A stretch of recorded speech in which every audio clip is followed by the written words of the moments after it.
Whole Foods CEO admitted to overcharging customers earlier this summer. The specialty food company now announcing job cuts, 1,500 of them over the next 8 weeks. They say it is an effort to lower prices for customers.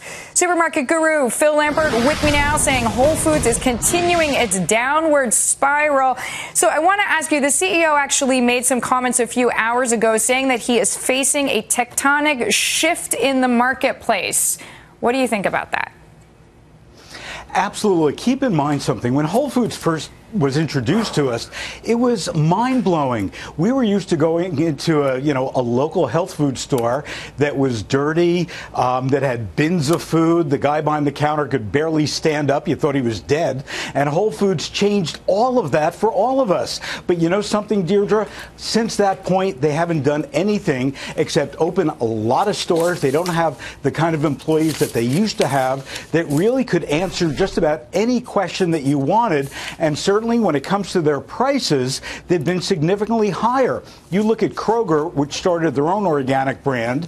It's over $1 billion in sales already. You're going to save 30 or 40% buying the Kroger brand over buying something that's in Whole Foods. Why are we going to do it? Why are we going to go there? And frankly, also cutting 1,500 jobs. And I feel horrible for these 1,500 people. That's only a little over 1.5% of their workforce. This is not going to lower prices for anybody. So it seems like, in a way, at least I was reading between the lines of some of his comments, which he made at a conference in Austin. It almost seemed like he was complaining, saying, you know what, people do want this sustainable measure. They want to support all that's organic. They also want more convenience, and they want lower prices. And he kind of seemed to say, like, I don't know, we're just here trying to do our best. But that seems like a weak argument from a CEO.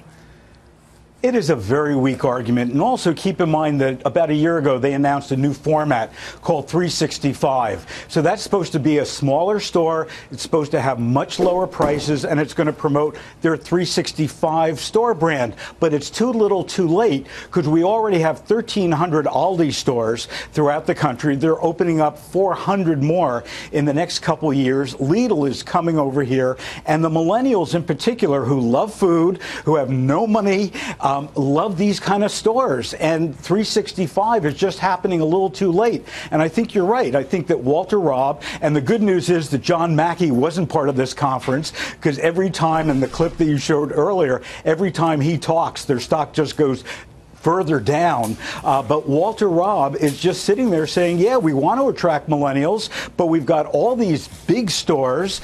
We've gone in the gourmet direction versus the healthy direction. What do? Well, it's not our job to tell them what to do.